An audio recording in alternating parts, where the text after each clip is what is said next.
تو رسالت کے اوپر بھی جو اعتراضات ہیں وہ عصبیت کی بنیاد پہ بھی ہمیں نظر آتے ہیں. خاندانی تفاخر، اور یہ آپ کو مکہ کے اندر بھی نظر آ رہا ہے، طائف کے اندر بھی نظر آ رہا ہے، اور مدینہ کے یہودیوں کے اندر بھی نظر آ رہا ہے کہ اپنے شہر کے لوگوں نے بھی یہی کہا کہ اگر یہ نبوت ملنی تھی تو فلاں اور فلاں خاندان کے فلاں بڑے کو کیوں نہیں ملی. طائف گئے تو وہاں پر بھی یہی حالات تھے کہ 3 قبائل کے سرداروں نے الگ الگ جو باتیں کی، ان میں سے ایک یہ بھی تھی کہ آخر یہ نبوت جو ہے یہ طائف اور مکہ کے کسی بڑے سردار کو کیوں نہیں ملی. اور یہ جو نسبی وجاہتیں تھیں، اس کی بنیاد پہ رسالت کا انکار کیا جا رہا ہے. ابو جہل کے انکار کی دلیل بھی یہی تھی کہ میں چونکہ قبیلہ میرا مختلف ہے، میرا خاندان ان سے جدا ہے، لہٰذا میں اس وجہ سے انکار کرتا ہوں. پھر ہمیں ایک اور مثال بھی ملتی ہے، یہ جو عصبیت جاہلیہ ہے جس کی بنیاد پہ خواہ اپنا خاندان حق پر ہو یا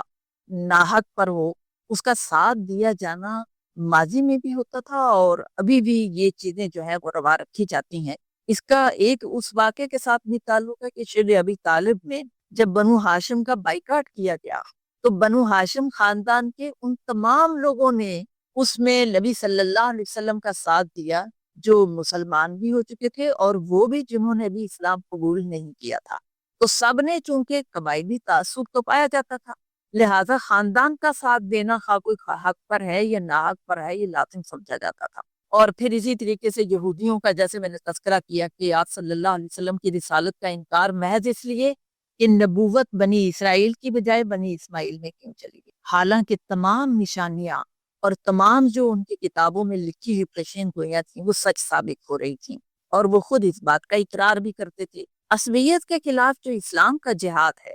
اس کو اگر ہم دیکھیں تو آپ صلی اللہ علیہ وسلم کے وہ فرمودات، آپ نے فرمایا کہ جس نے عصبیت کی طرف بلایا وہ ہم میں سے نہیں، جس نے عصبیت پر جان دی وہ ہم میں سے نہیں، جس نے عصبیت پر جنگ کی وہ ہم میں سے نہیں. اور پھر آپ صلی اللہ علیہ وسلم نے فرمایا کہ پرہیزگاری اور دینداری کے سوا اور کسی چیز کی بنا پر ایک شخص کو دوسرے شخص پر فضیلت نہیں ہے. سب لوگ آدم کی اولاد ہیں اور آدم مٹی سے بنے تھے. نسل، وطن، زبان اور رنگ کی تفریق کو آپ نے یہ کہہ کر مٹا دیا کہ نہ کسی عربی کو عجمی پر فضیلت ہے اور نہ عجمی کو عربی پر، تم سب آدم کی اولاد ہو. یہ کہہ کے تمام قسم کی عصبیتوں کا یہاں پر قلعہ کما کر دیا گیا. آپ نے فرمایا دوسری جگہ پہ، یہ مسند حذیفہ بن الیمان اس کو روایت کرتے ہیں اس میں اپنی مسند میں، کہ کسی عربی کو عجمی پر اور کسی عجمی کو عربی پر اور کسی گورے کو کالے پر اور کالے کو گورے پر فضیلت نہیں ہے. اگر فضیلت ہے تو وہ صرف پرہیزگاری کی بنا پر ہے. آپ صلی اللہ علیہ وسلم نے فرمایا کہ سنو اور اطاعت کرو، چاہے تمہارے اوپر کوئی حبشی غلام ہی امیر بنا دیا جائے جس کا سر کشمش جیسا ہو. اسلامی قومیت کی جو بنیاد ہے اس کے حوالے سے مولانا فرماتے ہیں کہ رنگ، نسل، وطن، زبان، معیشت اور سیاست، یہ سب چیزیں جن کے اوپر آج قومیت کی بنیاد رکھی گئی ہے، یہ سب غیر عقلی تفریقات ہیں کہ عقل بھی ان کو تسلیم نہیں کرتی. اور قرآن حکیم میں اللہ تعالیٰ نے اس امت کو، امت کا لفظ استعمال کیا ہے اور اس امت کو اس بڑے مقصد کے لیے بھیجا ہے. فرمایا کہ اسی طرح ہم نے تمہیں برگزیدہ امت بنایا. کذالک جعلناکم امۃ وسطا لتکونوا شہداء علی الناس ویکون الرسول علیکم شہیدا. اس میں کہیں پر بھی رنگ و نسل، وطنیت، لسانیت، معاشی اغراض کوئی چیز بھی جو ہے وہ آڑے نہیں آتی. الناس جو ہے یہ تمام افراد انسانیت کے اوپر جو ہے وہ لاگو ہوتا ہے اور جو بھی اسلام قبول کرتا ہے وہ اس امت کا حصہ ہے. اور اس بڑے مقصد کے لیے، شہادت اور گواہی کے لیے جو اللہ نے بھیجا ہے، تو وہ ملکوں اور وطنوں اور زبانوں کی بنا پر کوئی تفریق اس میں نہیں رکھی گئی. اسلامی قومیت کا دائرہ عقلی بنیادوں پر ہے جس میں ایک گھر کے 2 آدمی اس دائرے سے جدا بھی ہو سکتے ہیں اور مشرق اور مغرب کی دوری کے باوجود 2 آدمی اس میں داخل بھی ہو سکتے ہیں. یہ دائرہ جو کھینچا گیا ہے اس کی بنیاد ایک ہی ہے اور وہ لا الہ الا اللہ محمد الرسول اللہ. اس کی بہت ساری مثالیں جو ہے وہ آپ دے سکتے ہیں کہ اس بنیاد پہ ایک ہی گھر کے 2 آدمی، خواہ وہ باپ بیٹا ہے، 2 بھائی ہیں یا ماں اور بیٹا ہے، ان کے درمیان محض اس کلمے کی تفریق کی وجہ سے جدائی، ایک کافر ہے اور ایک مسلمان ہے. جو ایمان لیا ہے وہ مسلمان امت کا حصہ بن گیا اور جس نے انکار کیا وہ کافر، اور وہ مسلمان امت کا کبھی بھی حصہ نہیں بن سکتا جب تک ایمان نہ لے۔ اور پھر اسی طریقے سے ہم آگے دیکھتے ہیں کہ یہ جو اسلام کا طریقہ ہے، یعنی جمع اور تفریق کا، کہ کسی کو اپنی امت میں سے خارج کرنا یا اپنی امت کا حصہ بنانا، تو اس سب کچھ کے باوجود انسانیت کے ناطے اپنے ان خونی رشتوں کو، اپنے قرب کے رشتوں کے ساتھ صلہ رحمی کا حکم بھی دیا ہے۔ والدین ہیں، خواہ وہ کافر ہی کیوں نہیں ہے، لیکن صلہ رحمی کا حکم دیا۔ اسی طریقے سے ظالم کے مقابلے میں لڑنے کا بھی حکم دیا ہے، خواہ وہ اپنا رشتہ دار ہی کیوں نہ ہو۔ پھر دوسروں سے ہمدردی اور حسن سلوک، خواہ جنگ کے اندر دشمن کیوں نہیں ہے، محاذ راہ ہے اور وہ مد مقابل ہے، لیکن جہاں ہمدردی کی ضرورت ہے، حسن سلوک کی ضرورت ہے، تو آپ دیکھتے ہیں بے شمار مثالیں ہیں کہ انہی دشمنان دین کو ان کے ساتھ ہمدردی بھی کی گئی، حسن سلوک بھی کیا گیا، قحط پڑا تو غلہ بھی بھیجا گیا، اور باقی مواقع کے اوپر بھی جس مدد کی ضرورت تھی وہ کی گئی۔ تو یہ مادری رشتوں کی جائز اور فطری مراعات ہے، یعنی یہ صلہ رحمی کرنا ہے یا اسی طریقے سے ہمدردی اور حسن سلوک ہے، یہ مادری رشتوں کے حوالے سے اللہ تعالیٰ نے جو جائز اور فطری مراعات ہیں وہ رکھی ہیں، لیکن ایمان کے تعلق کو ان سب تعلقات پر ترجیح دی ہے کہ اگر کبھی موقع آ جائے کہ دونوں مد مقابل ہو گئے ہیں تو پھر یہ مادری رشتے جو ہیں وہ بڑے نہیں ہوں گے، بلکہ بڑا رشتہ جو ہے وہ محض ایمان کا ہوگا۔ اس میں بڑی مثال جو ہے وہ حضرت ابراہیم علیہ السلام کی دی جاتی ہے۔ ابراہیم علیہ السلام کی مثال قرآن حکیم میں دی ہے کہ بے شک تمہارے لیے ابراہیم یہ اچھا نمونہ ہے، اور ان لوگوں میں جو اس کے ہمراہ تھے،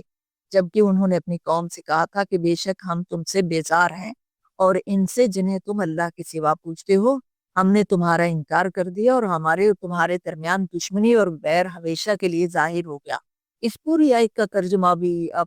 پڑھیں اور دیکھیں تو بات ایک ہی ہے کہ سگے باپ اپنے خاندان، اپنے قوم، قبیلے سے جس کے ساتھ آپ اٹیچ تھے، اپنے وطن سے، یہ ساری جدائیاں محض ایمان کی بنیاد، اور اسی لیے وہ الگ قوم بن گئے، اور حضرت ابراہیم علیہ السلام ایک الگ قوم، جس کو قرآن حکیم میں تو کہا کہ وہ اپنی ذات میں ایک امت تھا،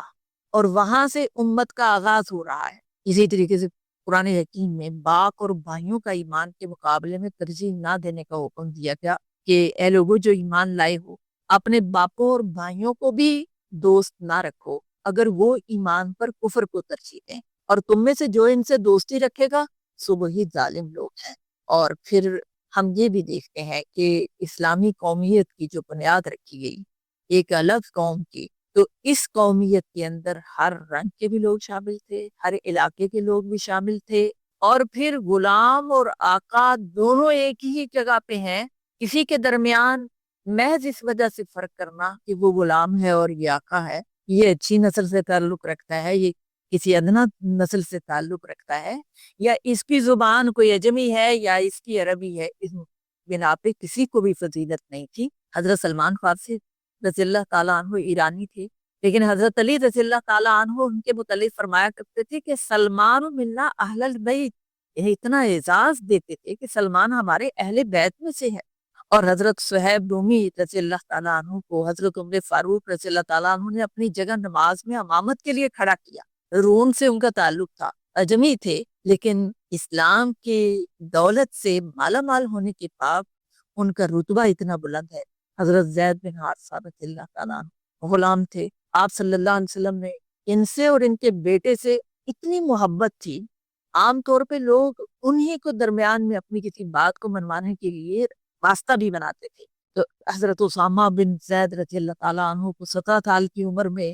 کمانڈر بنایا جا رہا ہے، ان کی قیادت میں کتنے بڑے بڑے صحابہ اکرام جو ہیں، اکابر صحابہ، ان کو بھیجا جا رہا ہے۔ یہ امت ہے، اور امت کا تصور اسلامی امت کا جو قوم سے کہیں بالا تر ہے۔ انصار کا طرز عمل بھی ہمارے سامنے بہت بڑی مثال ہے۔ مہاجرین کے ساتھ جو ان کا عمل تھا، مہاجرین مکہ سے چلے ہیں، اور یہ انصار اسلام کا رشتہ ہے کہ اپنی زمینوں، اپنے گھروں اور اپنی بہت ساری چیزوں کے اندر شیئرنگ ہو رہی ہے، ان کو اپنے ساتھ ملایا جا رہا ہے۔ قربانی، بے مثال قربانی، یہ مواخات دنیا کے اندر ایسی مثال ہمیں کہیں نہیں ملتی۔ پھر ایک بات اور بھی جو ہے وہ ہم دیکھتے ہیں کہ اس اسلامی رشتے کے اندر جب پروئے گئے تو پھر اپنے جو سگے رشتے تھے ان کے ساتھ کہیں مقابلہ، کہیں مبارزت آئی، کہیں جنگ بھی ہوئی، تو پھر محض خونی رشتہ جو ہے وہ آڑے نہیں آیا۔ تو اس میں گویا تعلقات کی وہ ساری کی ساری جو چیزیں تھیں ان کو قربان کر دیا گیا۔ حضرت ابوبکر صدیق رضی اللہ تعالیٰ عنہ کو دیکھ لیجیے کہ ان کے جنگ میں مقابلے میں بیٹا آ گیا ہے، لیکن ایسا تو نہیں کہ بیٹا سمجھ کے تو انہوں نے معاف کر دیا۔ جب بعد میں وہ ایمان بھی لے آئے تو انہوں نے کہا کہ آپ کئی دفعہ، والد صاحب سے کہا کئی دفعہ آپ میری تلوار کی زد میں آئے، تو آپ نے فرمایا کہ اگر تم میری تلوار کی زد میں آ جاتے تو میں کبھی بھی نہ اس کو چھوڑتا۔ اور اسی طریقے سے حضرت حذیفہ رضی اللہ تعالیٰ عنہ کے بارے میں کہا جاتا ہے کہ ان کے مقابلے میں ان کے والد تھے، حضرت عمر رضی اللہ تعالیٰ عنہ کے مقابلے میں ان کے سگے ماموں تھے۔ پھر بڑی مثال ہمارے سامنے فتح مکہ کی ہے۔ اگر قوموں، قبیلوں، وطن کی بنیاد پہ قومیتیں بنتی ہوتی تو پھر یہ مثال جو ہے اس کو ذرا ملاحظہ کیجئے کہ مکہ فتح ہو رہا ہے حضرت صلی اللہ علیہ وسلم کی سرکردگی میں، قیادت میں، اور مکہ فتح جب ہوا ہے تو آپ غیر قبیلہ کے لوگوں کو، یعنی مدینہ کے لوگوں کو ہمراہ لے کر آئے جو آپ کے قبیلے کے نہیں ہیں، اور چڑھائی جن کے اوپر ہوئی ہے، مکہ کے جو لوگ تھے جن کے خلاف یہ جنگ ہو رہی ہے وہ آپ کے قبیلے کے لوگ ہیں۔ اور یہ بہت بڑی مثال ہے کہ غیر قبیلہ کے لوگوں کو لے کر آپ آ کر مکہ فتح کر لیتے ہیں۔ یہ قومیت کے بنیاد محض قوم قبیلہ بنتی، یہ نفی ہے آپ صلی اللہ علیہ وسلم کی سیرت سے۔ یہ واقعات جو ہیں یہ اس بات کی بہت بڑی مثال ہے کہ یہ بنیاد بن ہی نہیں سکتی کہ محض علاقے، وطن اور زبان کی بنیاد پہ کسی کو قوم قرار دیا جائے۔ رسول اللہ صلی اللہ علیہ وسلم کی آخری وصیت ہمیں یاد رہنی چاہیے۔ آپ نے فرمایا کہیں ایسا نہ ہو کہ میرے بعد تم پھر کفر کی طرف پلٹ کر آپس میں ایک دوسرے کی گردنیں مارنے لگ جاؤ۔ اور آخری خطبہ حجۃ الوداع کے موقع پر تو آپ نے بہت تفصیل کے ساتھ فرمایا کہ امور جاہلیت میں سے ہر چیز آج میرے ان قدموں کے نیچے ہے۔ عربی کو اجمی پر اور اجمی کو عربی پر کوئی فضیلت نہیں ہے، تم سب آدم کی اولاد ہو، آدم مٹی سے تھے، مسلمان مسلمان کا بھائی ہے اور سب مسلمان بھائی بھائی ہیں، جاہلیت کے سب دعوے باطل کر دیے گئے ہیں، اب تمہارے خون اور تمہاری عزتیں اور تمہارے اموال ایک دوسرے کے لیے ویسے ہی حرام ہے جیسے آج حج کا دن تمہارے لیے اور اس مہینہ اور اس جگہ یہ سب تمہارے لیے جیسے حرام ہے، اسی طرح یہ سب چیزیں بھی تمہارے اوپر حرام ہے۔ پھر مینا میں تشریف لے گئے اور اس سے بھی زیادہ زور کے ساتھ آپ نے تقریر کو دہرایا اور اس پہ یہ اضافہ کیا لیکن دیکھو میرے بعد پھر گمراہی کی طرف پلٹ کر ایک دوسرے کی گردنیں نہ مارنا، عنقریب تم اپنے رب سے ملنے والے ہو، وہاں تمہارے اعمال کی تم سے باز پرس ہوگی۔ سنو، اگر کوئی نکٹا حبشی بھی تمہارا امیر بنا دیا جائے اور وہ تم کو کتاب اللہ کے مطابق چلائے تو اس کی بات ماننا اور اطاعت کرنا۔ یہ ارشاد فرما کر پوچھا کیا میں نے تم کو یہ پیغام پہنچا دیا؟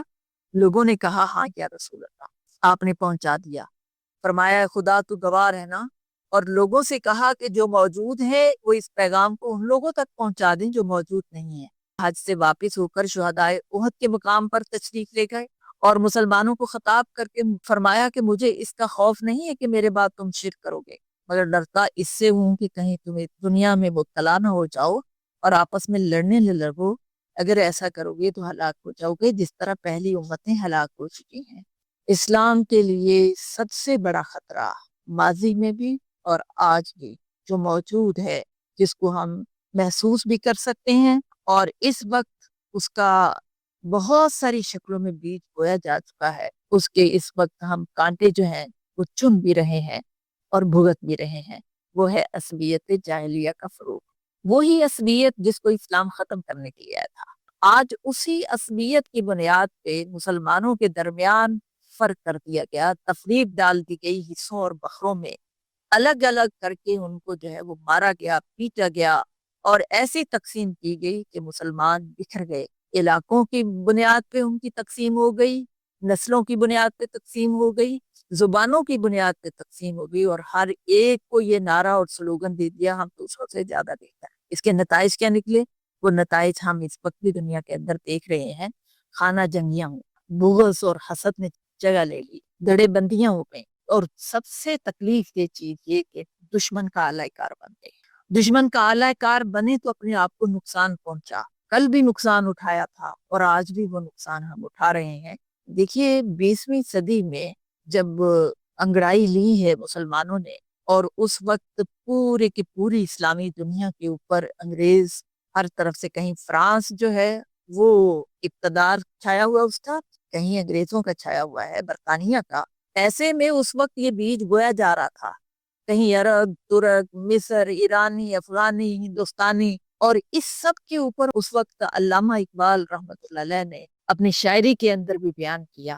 کہ یہ جو تفریق ہے یہ ہمیں بہت زیادہ تباہ و برباد کر کے رکھ دی۔ وہ کہتے ہیں کہ اپنی ملت پر قیاس اقوام مغرب سے نہ کر، خاص ہے ترقی میں قوم رسول ہاشمی صلی اللہ علیہ وسلم۔ اب بات آتی ہے کہ اسلامی قومیت یا امت اسلامیہ، اس کے لیے وہ کون سا کلمہ جامعہ ہے جو اس کو آپس میں جوڑتا ہے، مشرق اور مغرب اور ہر طرف کے رہنے والے مسلمان کو باہم ایک پلیٹ فارم کے اوپر جمع کرتا ہے۔ وہ 5 چیزیں بہت اہم ہیں،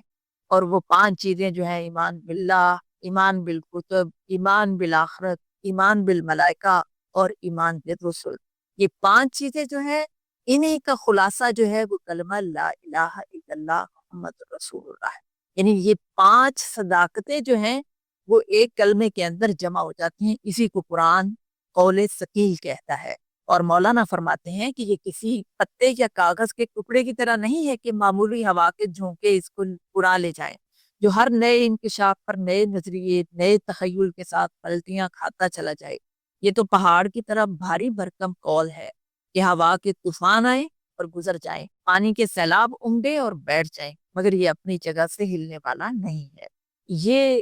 وہ تمام دلائل ہیں جو کہ مولانا نے اس حوالے سے جو موجود نظریات تھے ان کے حوالے سے بیان کیے کہ اسلامی قومیت یا امت اسلامیہ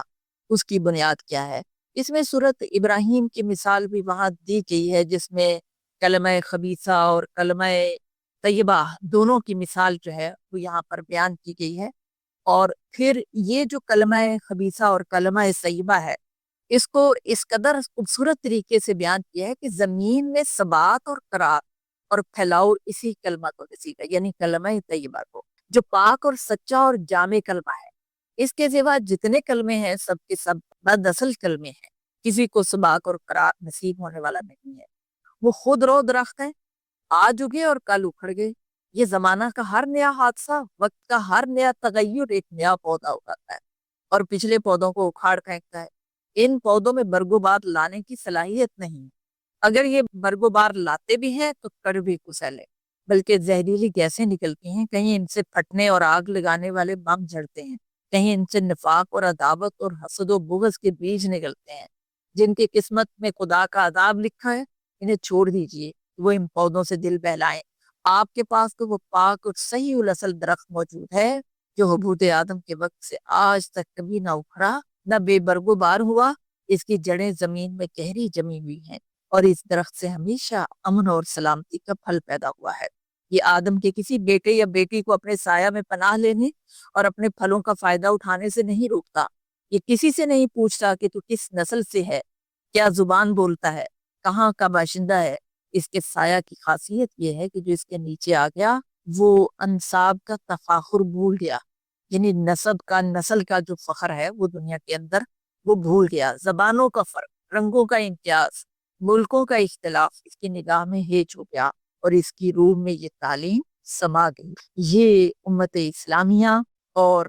جماعت اسلامیہ یا حزب، جس کی آگے تفصیل مولانا بیان کرتے ہیں، یہ وہ تصور ہے جو دراصل ہمیں دین اسلام دیتا ہے۔